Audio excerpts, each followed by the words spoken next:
noches, los saluda Josefina Townsend, bienvenidos a TV Perú Mundo. Nos acompaña Farid Cajat. Farid, ¿qué tal? ¿Cómo estás? Buenas noches.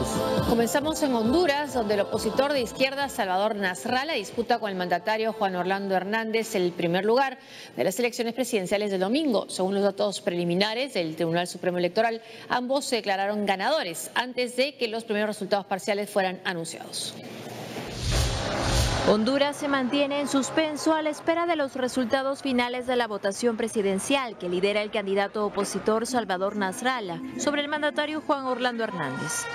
César Nasralla, por la alianza, un total de 855.847 votos, que representan 45.17%. Juan Orlando Hernández Alvarado, del Partido Nacional de Honduras, 761.872 votos, que representan un 40.21%. Al 68,4% de las actas escrutadas, los dos primeros candidatos se figuran así.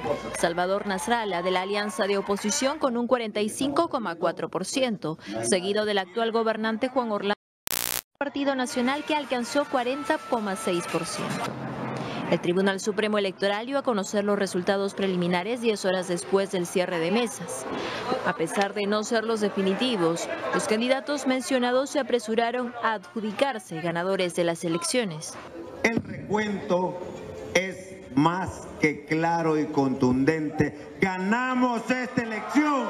Así lo dicen las encuestas y así lo dicen también los resultados que tenemos en el cómputo de nuestras actas. Les reitero esta tendencia por la cual en este momento llevamos 18.000 votos reales a nuestro favor. Los convoco mañana a defender cualquier fraude que nos quieran hacer. A más tardar el jueves, el Poder Electoral estima terminar el conteo de las actas del interior del país para presentar un resultado final, mientras que el cómputo final para los diputados y alcaldes tomará más tiempo. Aunque hay observadores internacionales, esta es una situación complicada, ¿no? Y claro, hay razones para suspicacia. 10 horas en entregar los primeros resultados, ahora aplazan un nuevo conteo y dos candidatos considerándose ganadores. Pero además hay que recordar que la Constitución hondureña prohíbe explícitamente la reelección. No solo eso, prohíbe proponer la reelección. Por eso, porque quiso convocar un referendo para contemplar la posibilidad de introducir la reelección presidencial, fue derrocado el año 2009 Zelaya, el presidente constitucional Zelaya, con el respaldo del Partido Nacional, del actual presidente, que por lo menos Zelaya se tomó la molestia de tratar de consultar a la población si quería un cambio de la Constitución.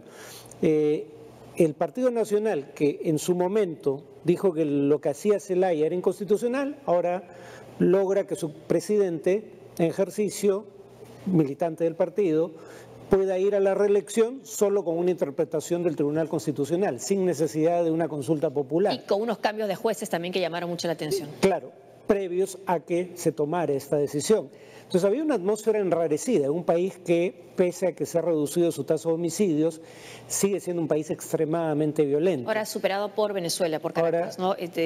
Caracas tiene como ciudad, sí, es una de las ciudades con más, con una de las tasas de homicidio más altas del mundo, pero como país creo que Honduras sigue siendo el primero, pese a que su tasa de homicidios ha bajado bajo el actual gobierno. Y ha logrado también el actual presidente convocar a una mayor inversión extranjera.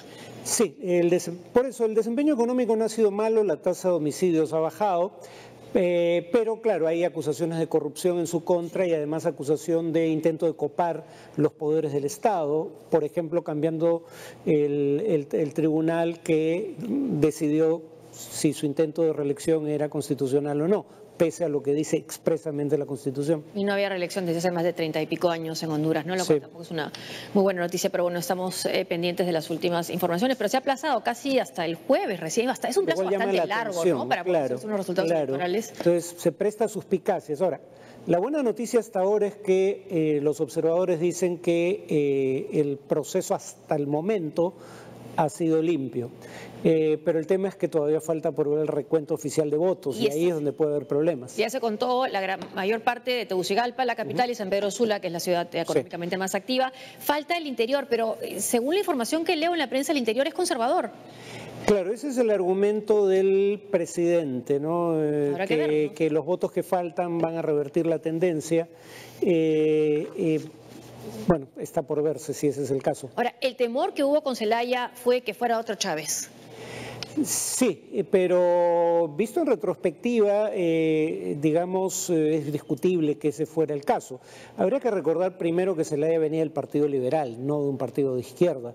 Y segundo, era un hombre de negocios, un hombre adinerado, no tenía ningún antecedente de radicalismo. Claro, el tema es que Honduras era uno de los países que se beneficiaba del proyecto de Petrocaribe y entonces recibía petróleo a precios subsidiados o con condiciones de pago muy favorables. Ese fue el origen de su acercamiento al chavismo, no fue un acercamiento ideológico. Cambiemos de tema. El Papa Francisco visita Myanmar, la ex Birmania, país del Asia donde apenas el 1% de la población es católica. Pero ese no es el aspecto más complicado de esta gira, sino la situación de la minoría musulmana rohingya, a la que el pontífice no podría siquiera nombrar por su nombre por consejo de la propia Iglesia Católica y otras autoridades.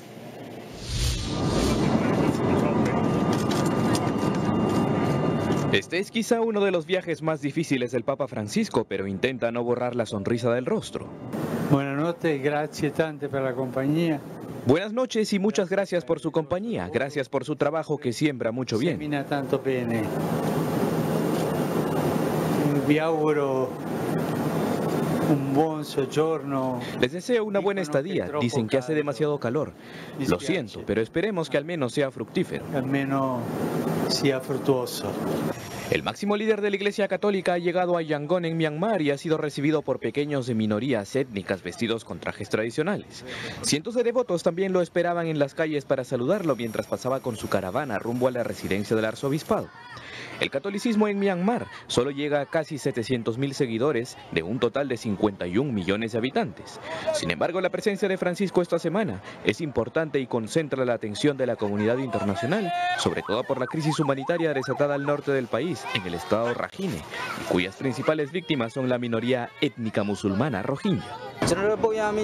Espero que el Papa traiga paz y unidad a Myanmar y a los grupos étnicos en el país. Realmente espero que la paz sea traída por su santidad. La agenda del Papa cambió ligeramente y este lunes se reunió con el jefe del ejército Min Aung Hlaing, quien lidera la campaña contra los rohingyas y su expulsión hacia Bangladesh. El encuentro en la sede del arzobispado tuvo solo 15 minutos de duración y la prensa no pudo registrar nada ni antes ni después de la reunión.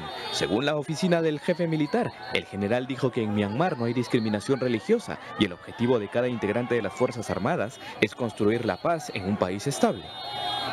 La Conferencia Episcopal de Myanmar al parecer también pretende minimizar la crisis y le ha pedido al Papa no pronunciar el término rohingya, insistiendo en que la relación de la minoría musulmana y los budistas es buena y no hay hostilidades. A esta se suma el cardenal Charles Maung Bo, nombrado por el mismo Francisco, quien defiende la posición de la lideresa Aung San Suu Kyi.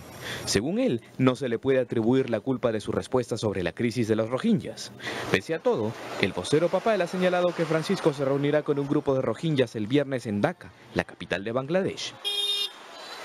Bueno, probablemente en Dhaka sí les pueda llamar rohingyas, ¿no? Pero qué difícil, ¿no?, para el Papa poder referirse a una crisis de refugiados dramática como la de los rohingyas sin poder llamarlos por su nombre. Bueno, es que la legislación de Birmania, bueno, Myanmar, reconoce 135 etnias y una de las cuales hasta 1982 eran los rohingyas. En ese momento el gobierno, fue un gobierno militar, decidió que no eran ciudadanos después de todo, y pese a que pueden rastrear su origen en el país varios siglos en el tiempo, decidieron que eran inmigrantes indocumentados de Bangladesh, cosa de la que no había prueba, y bueno, ahí la paradoja, sin embargo, es una cosa es que no lo reconozcas como una minoría local,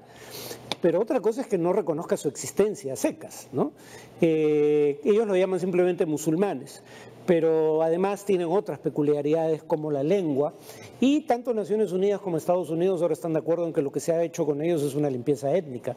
Entonces el problema para el Papa Francisco es que el viaje había sido programado antes de que esto ocurriera. Él en el Vaticano lo dijo claramente, son víctimas de discriminación, persecución, tortura, si nuestros hermanos rohingya. Pero claro, programado ya el viaje, no atreviéndose, porque era una posibilidad, a cancelarlo, y además teniendo en consideración que lo que pudiera decir en Myanmar podría tener consecuencias para sus intentos de restablecer relaciones con China, el Papa prefirió la cautela en circunstancias en donde su voz hubiera sido, digamos, necesaria para llamar a las cosas por su nombre. Ahora, Myanmar es un país mayoritariamente budista, ¿no? Se habla de esta idea de que la religión budista es más bien una religión muy pacífica, pero en este caso son los monjes los que están muy en contra de esta minoría. Mi argumento siempre ha sido sobre esto, es que precisamente el tema es que no es la prédica religiosa lo que explica la violencia política. Porque claro, a veces se dice, en el caso del Islam y en el caso del cristianismo, del judaísmo, hay elementos en sus textos sagrados que pueden ayudar a explicar la violencia. Pero no hay absolutamente nada en los textos sagrados del budismo que pudiera incitar a la violencia. Pero los budistas son seres humanos, como todos los demás, que pelean por ejemplo, tierras, propiedad de la tierra. Una vez desplazados de su hábitat ancestral, los rohingya, las tierras y los recursos que contienen esos territorios pasan a ser propiedad o pasan a estar controlados fundamentalmente por militares y allegados de las Fuerzas Armadas. O sea, los seres humanos, digamos, pelean por infinidad de causas. La religión es solo una de ellas. O un pretexto a veces. Y generalmente es más un pretexto que una causa. Tras el atentado de la semana pasada que dejó cerca de 300 muertos en una mezquita egipcia, Arabia Saudita ha anunciado una alianza contra el terrorismo, propuesta que ya había sido lanzada hace 2 años por el príncipe Mohammed bin Salman. Combatir el terrorismo es el principal objetivo que ha propuesto Arabia Saudita a 39 países musulmanes, además de las autoridades palestinas. Se llama Coalición Militar contra el Terrorismo Islámico y la primera reunión se ha realizado en Riad. Para establecer la sede de la Alianza Militar Islámica para combatir el terrorismo en Riad, el Reino de Arabia Saudita garantizará sus necesidades y cumplirá todos los requisitos legales y reglamentarios necesarios para que pueda llevar a cabo las tareas que le han confiado. La creación de este organismo fue anunciada hace 2 años por el príncipe Mohammed bin Salman. El también ministro de Defensa se ha comprometido a restaurar el reino ultraconservador a una versión más moderada y tolerante del Islam. Pese a ello, ni Irak, ni Siria, ni el archienemigo saudí, Irán, están en esta coalición. Qatar tampoco ha estado presente en la primera reunión luego de que Riad y sus aliados los acusaran de apoyar al terrorismo. En este encuentro, el príncipe heredero de Arabia Saudita también aprovechó en condenar el ataque contra la mezquita egipcia en la península del Sinaí, que mató a más de 300 personas. Para Mohammed bin Salman, el terrorismo en la región no solo amenaza la seguridad de las personas, sino también empaña la reputación del Islam en el mundo entero. La han hecho esto. No, pero hay razones para ser escépticos frente a este anuncio de luchar contra el terrorismo de Arabia Saudita. En todo caso, ¿a quién se refiere como terroristas? Bueno, hay una nueva ley sobre terrorismo en Arabia Saudita que califica como terrorismo críticas a la corona y al rey. Entonces, no incluye, yo entiendo que Arabia Saudita no incluye a Irán, un rival no histórico, como se suele decir, porque la rivalidad surge con la revolución iraní, que es de 1979, pero un rival en décadas recientes de la monarquía saudí por liderazgo dentro de la comunidad de los creyentes musulmanes y en el Medio Oriente en general. Pero, digamos, ¿cómo excluir a gobiernos como el iraquí? Que primero es un gobierno elegido, mal que bien. Segundo, es el gobierno que más éxitos ha tenido en la lucha contra el Estado Islámico. Tercero, es el país que más muertes probablemente haya sufrido a mano del Estado Islámico. Pero como es un gobierno digamos, compuesto fundamentalmente por gente proveniente de la mayoría chiita de Irak, y que tiene buenas relaciones con Irán, pero intenta simultáneamente tener buenas relaciones con Estados Unidos, con Arabia Saudita, con el entorno y con potencias que tienen influencia en ese entorno, solo por esa relación privilegiada con Irán y por la etnicidad de los gobernantes, es excluida de un proceso como este, ¿no? Dicho sea de paso, además, el texto final, según lo que reporta hoy el diario El País, contiene un error, ¿no? Dice, bueno, primero dice el terrorismo representa un desafío para la seguridad y la paz internacional que sobrepasa la frontera de los países y por eso se requiere cooperación internacional para combatirlo. Hasta ahí está bien. Pero dice, y es ahora más fuerte que nunca.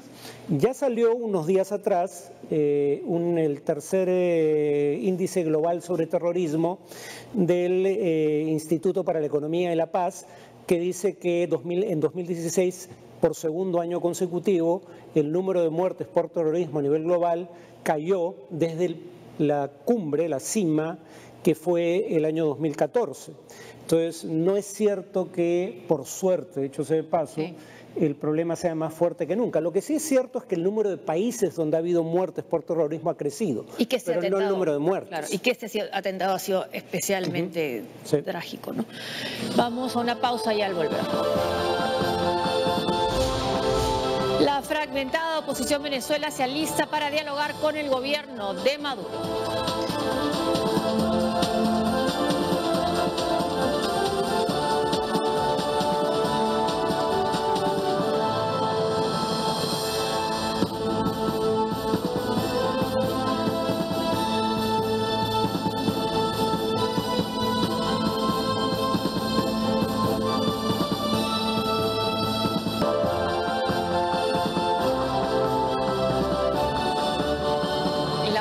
Palestina Hamás ha rechazado el desarme pese al acuerdo de reconciliación firmado con Al-Fatah que lo estipulaba. Este lunes el subjefe de Hamás en Gaza, Khalil al-Hayya, señaló que las armas usadas por grupos palestinos en el enclave serán trasladadas a Cisjordania con el objetivo de combatir a Israel. En Cisjordania tanto Hamás como la Yihad Islámica y otros grupos tienen un número limitado de armas. En este sentido, Hamás ha señalado que tiene el derecho de resistirse a la ocupación hasta que ésta termine. Sin embargo, no ha detallado cómo cumplirán su plan.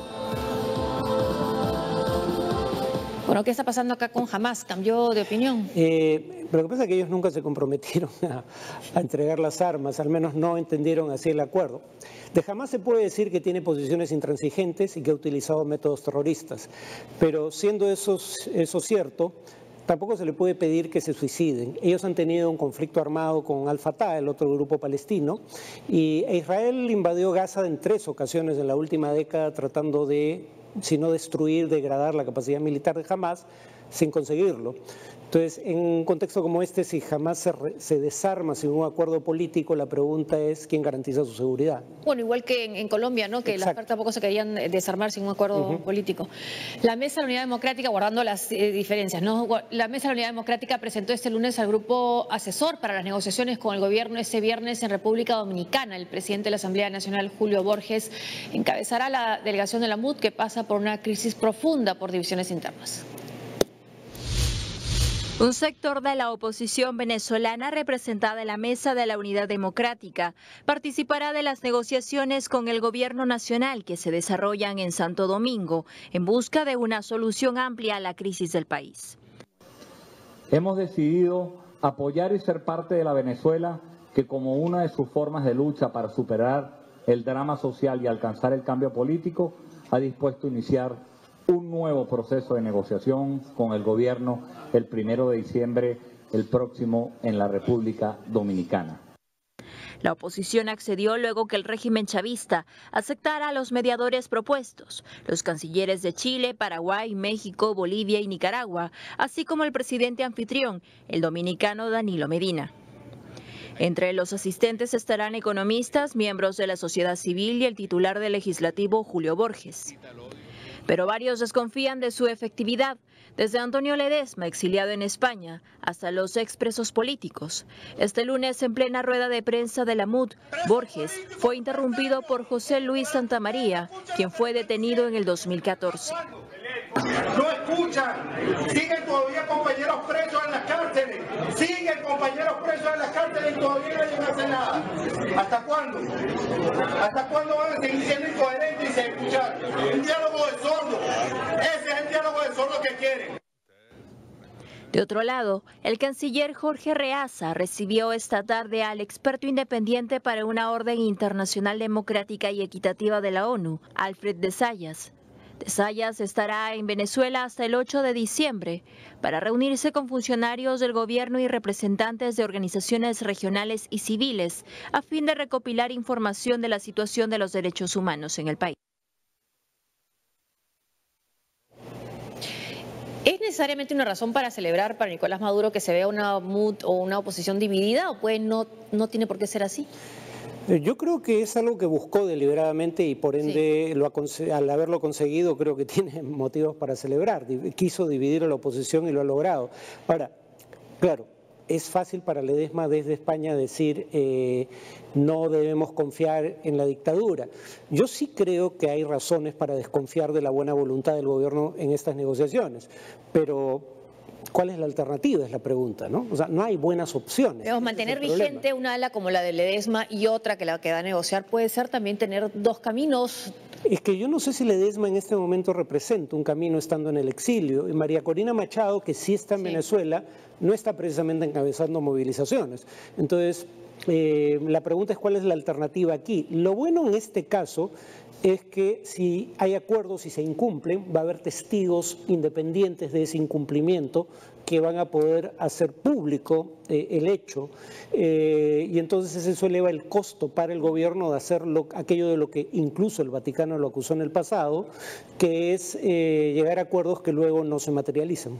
Ahora, Ledesma habla desde Madrid ahora, pero ¿cuánto tiempo ha estado también detenido? No, claro, pero el tema es cuál es la estrategia alternativa si no se negocia. Vamos ahora al Reino Unido. Habrá pronto una nueva integrante de la familia real británica. Habrá una nueva boda tras hacerse público, oficial, el compromiso del príncipe Enrique, el príncipe Harry, con su novia americana. Además, Donald Trump vuelve a tener un encontronazo con la revista Time y su esposa Melania abre la temporada navideña en la Casa Blanca. Los detalles. El príncipe Enrique de Inglaterra y la actriz estadounidense Meghan Markle anunciaron hoy su compromiso. Ambos posaron como pareja ante la prensa en el Palacio de Kensington y luego dieron una entrevista en la que precisaron detalles de su relación de casi año y medio. La novia tiene 36 años, es decir, 3 años más que Enrique. Es divorciada y su madre es de raza negra. 2 de los 3 diamantes del anillo de compromiso pertenecieron a la madre del príncipe, Diana. La fecha de la boda aún no es anunciada. El presidente de Estados Unidos, Donald Trump, aseguró que declinó ser nombrado nuevamente persona del año por la revista Time, pero la publicación lo desmintió apenas unas horas después. Trump usó Twitter para anunciar que rechazaba la posibilidad, ya que incluía una entrevista y sesión fotográfica, lo que probablemente no sea bueno. En la misma red social, Time aclaró que el mandatario se equivoca acerca de cómo eligen a la persona del año y que la revista no comenta su elección hasta el día de la publicación, que es el 6 de diciembre.